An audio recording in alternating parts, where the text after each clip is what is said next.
What's going on, everybody? It's HBCU Gameday. I'm SJG, and I am joined by John Grant. He is the Executive Director of ESPN Events. I got your title right? Yes. All the way. Okay. Because every year it's like they give you a new duty and a new title. So I want to make sure I got it right. But Mr. Grant, here at SWAC Media Day, which I guess kind of kicks off the season for you guys as far as the press conferences, and then we got one tomorrow as well for the actual event. But just what's it been like to be here today and just kind of know that the ball is truly rolling? It never stops on your end, but it's really, people can see it. Man, you know what? It's almost like you can smell the football, the pigskin in the air. Mm-hmm. You know, the grass all of a sudden. Was that the pulled pork?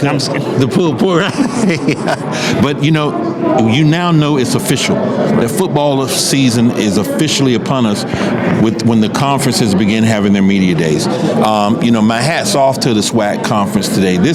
Today's media day was outstanding. Mm-hmm. They did a fantastic job. And I look at two things. Oftentimes we think about quantity in terms of how many media, but I'm looking more for quality in terms of the quality of the media present, and is it media here that you know getting the stories out, and they have that today.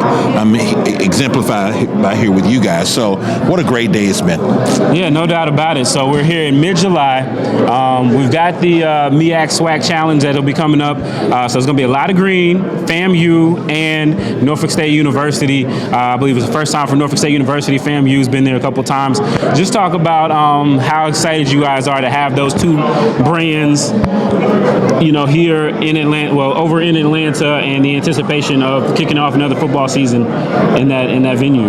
Well, the first part of it is we're thrilled because this is the first time that we have a reigning national champion who just won the national championship cricket celebration bowl in 2023, which is Florida A&M University Rattlers, are now opening the following season, because they're opening this year with the cricket MEAC SWAC Challenge. So that is a first for us in history. And then having Norfolk State, as you mentioned earlier, they've never played in Atlanta before. So bringing those two together, we couldn't have asked for anything better. And no one knew that this was going to be the case when we scheduled this game in 2019. Right. So, the stars are aligning for us. We're excited about it and looking forward to, an outstanding event. Yeah, no doubt about it. And I think it really will be an event, because we talked about the brands, but we also have to talk about the bands. I know this time last year, you had an announcement in your back pocket about the band of the year. We could, they talk about the football team starting in Atlanta and ending in Atlanta. We could see the Marching 100, and I'm not gonna lie, the Spartan Legion is in my top two, but we could see those two bands back in Atlanta. Well, the interesting thing about you're absolutely correct.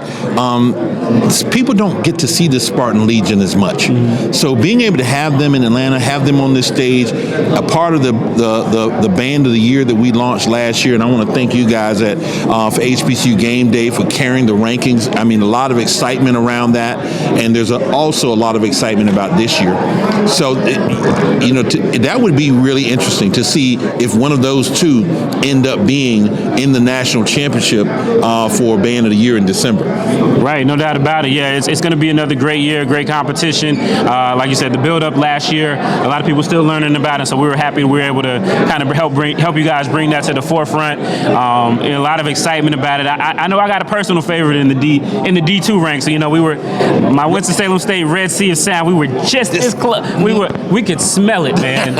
And so hopefully, I know that they're going to be up for the challenge. But just talk about that event as well. Just looking to see that grow in year two. I mean, obviously, anytime you do something from year one to year two, you kind of expect a leap. And is that what you're expecting this year for you guys? Year one for us was really about laying the groundwork, and then making sure that the event itself on the event day was great for television, that we could actually, our crew could actually produce a live band event that's a national competition the way that they did, and all the thumbs went up that we could actually produce this in a way that would make it entertaining, and the viewership was great for it. Some tweaks we're going to make this year from the first year learnings, but we're really excited about that. What I'm really thrilled about was listening to you a moment ago, because think about the conversation you were just having having about your school being that close around something connected to the Celebration Bowl weekend, which reinforces what we wanted, and that was to bring other people into the weekend event. So hopefully by having that, of course we had Jackson State and North Carolina A&T competing at the Division I level last year, and with Virginia State and Florida Memorial at the Division II level, that there were some schools, including Winston-Salem State, that were right there knocking on the door to get in, and we know that this year they'll have another shot. Hey, I'm putting it out there right now. Red Sea Sound is coming for you, Florida Memorial and Virginia State. But anyway, we got to talk about the Celebration Bowl, and obviously a great event. It's been growing every year. I've been blessed to be able to be there every year, and God willing,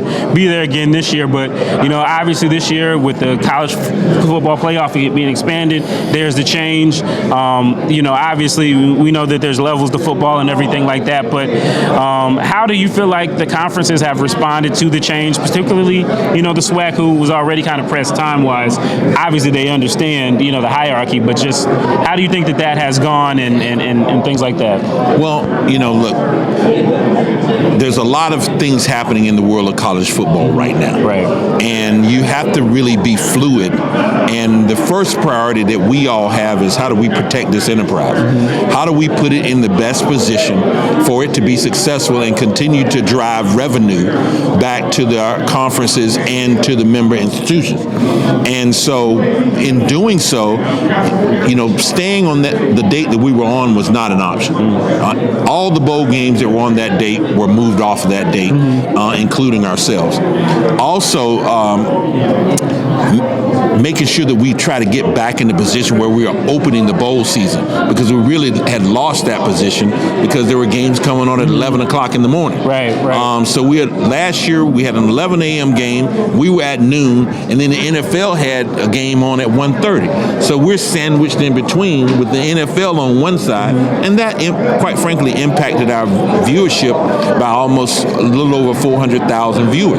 That's a lot of people. Yeah. But looking at options like, when is the venue available? What are the other viable dates that would work for us? You don't want to have a game during the week. Right. You don't want to have a game on Friday at 11 a.m. You don't want to try to put a game for us and our fans, around Christmas, because we're going to be with our family. So the logical option was to move up a week. And I looked at that the same way, Stephen, as when we took the MEAC SWAC Challenge game and moved it up into week 0. There was a lot of competition in that spot. We moved it up a week, and now look what has happened with that. I think we're going to see that same thing with the Cricket Celebration Bowl moving up a week. Now, does it mean that the SWAC has less week? Yes, it does.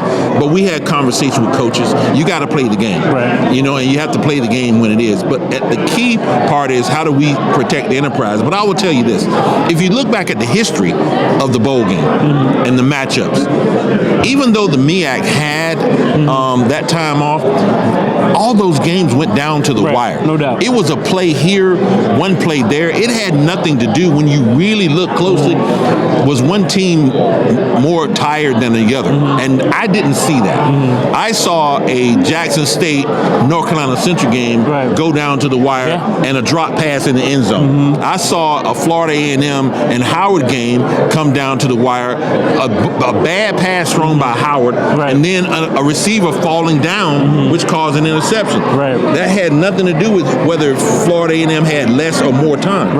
So the idea of we have less time, so it's unfair, that's not necessarily the case. It's the luck of the draw of the game. Grambling and Central. Helmet off, penalty, block point after, Grambling wins the game. A celebration that will live in infamy. Well, a Celebration Bowl to remember. So we appreciate you for coming on. Obviously, we've got the next day, depending on when you see this, we have the MEAC SWAC press conference. So we'll look forward to that as well. But always a pleasure, Mr. Grant, to work with you guys and to have these conversations. And again, we'll be starting the season with you guys and ending the season with you guys. So well, I appreciate it. And listen, I'm going to give you something. I'm John Grant, and you are watching HBCU Game Day.